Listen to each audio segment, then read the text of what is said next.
Shot Boys podcast with the Cognac Boys. I am Cognac Boy CDubb.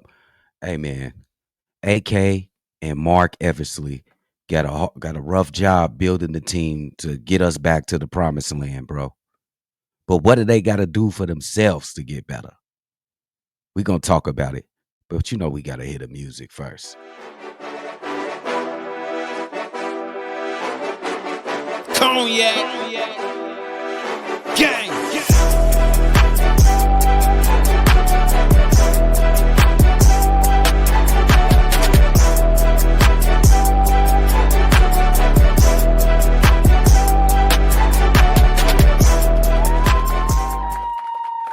Shot Boys podcast with the Cognac Boys. I am Cognac Boy CDubb.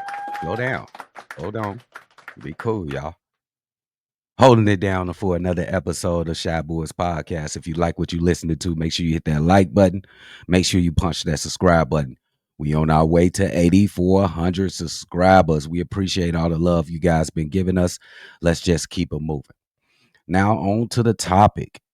AK and ME, AKME, Arturis Konarksovis and Mark Eversley really have been working behind the scenes trying to improve this team.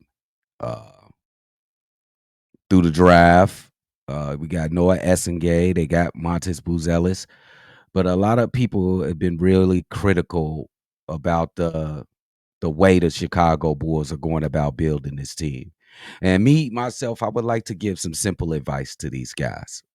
We need to be more proactive and aggressive when it comes to adding talent to this team and letting go of talent on this team. We could just look at trades. Did y'all know that the Chicago Bulls, since AK and Mark Eversley has been a part of the Chicago Bulls, have the least trades in the entire league? Now, that might not mean anything, but it does give you a sense of the passiveness of this front office, or the unwillingness to be aggressive, or their unwillingness to let go of certain players. What really got me going into this topic was this guy right here, my Nick Vooch. He just opened his mouth and said that the Chicago Bulls fans should have some little patience, and AK and Mark Eversley have been doing a good job. That's easy for you to say, Nikola Vucevic. It's real easy for you to say. Okay, he's entitled to his opinion. I'm sure it's not the popular one in the city of Chicago. But let's look at some of the trades that Mark Eversley and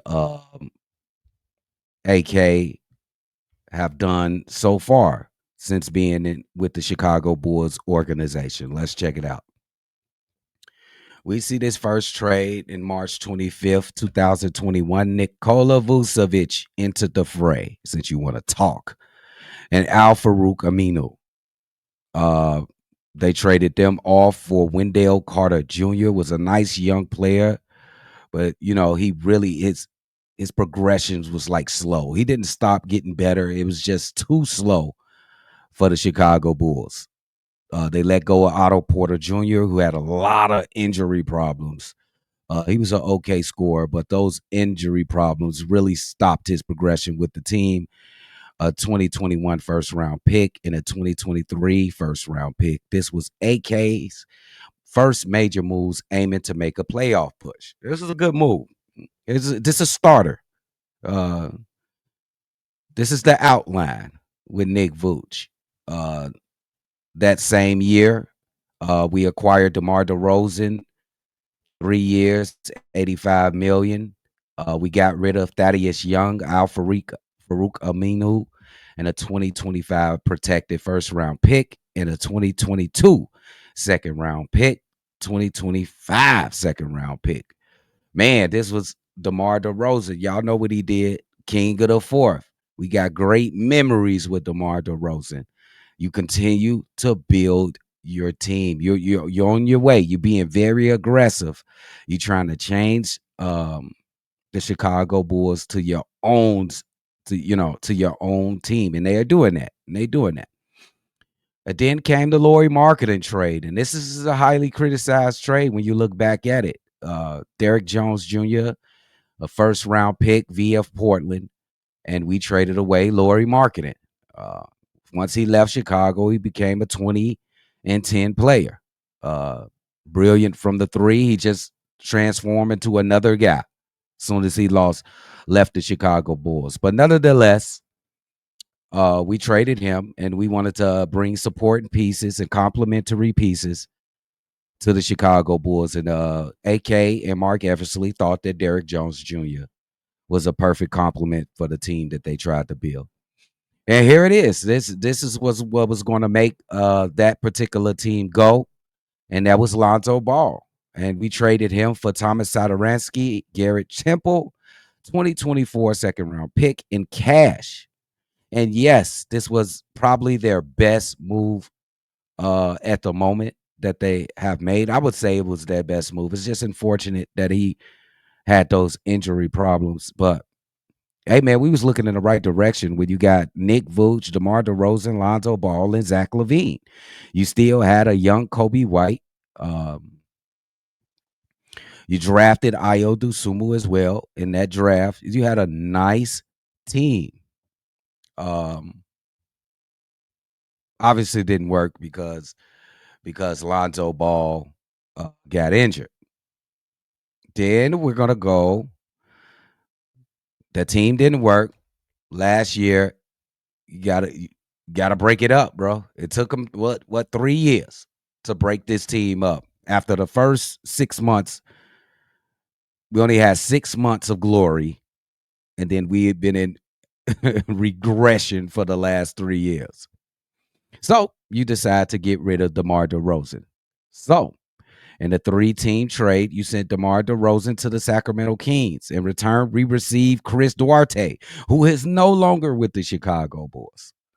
2 second-round picks in cash considerations. When you look back at this, it was just getting rid of DeMar DeRozan. This is all we got, and 2 second-round picks. And that Adama Sanogu is not here anymore. Odama Sanogu is not here no more, and we still got Dalen Terry. I think he was one of those picks as well. Okay.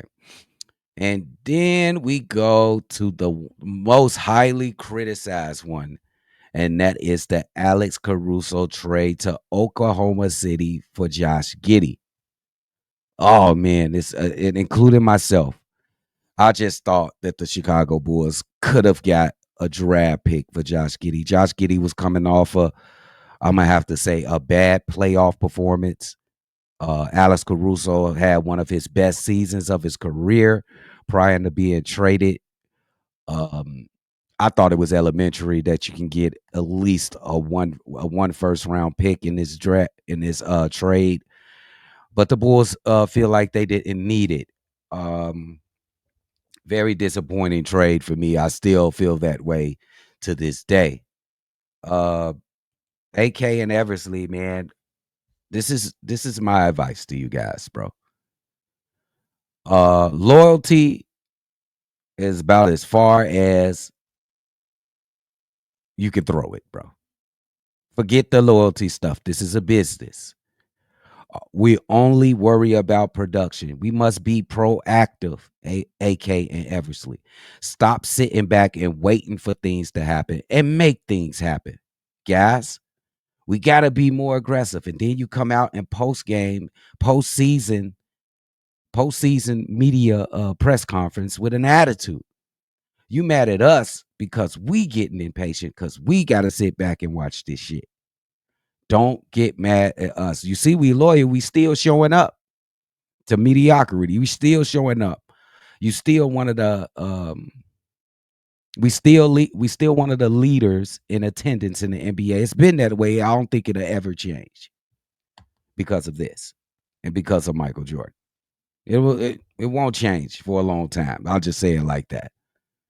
So all we ask is show the type of passion, show the type of know-it-all that we feel that we have, bro. Let's be proactive. Let's stop sitting back and letting shit happen and just start making shit happen. That's the advice I want to give to you guys, bro. We sat back on that Lonzo, Nick Vooch, DeMar, and Zach era for too long, at least 2 years long. I'm good with the 2022 season. You come back the next season. But after that, the next 2 seasons, bro, that's too much. You're hoping and wishing and praying. It's a business. We got to move on. I hope y'all take this to the heart. Y'all tell me what y'all think in the comments. The Chicago Bulls, we got to be more proactive, bro. We got to be more aggressive out here when it comes to making this team, bro. If you like what you listening to, make sure you hit that like button.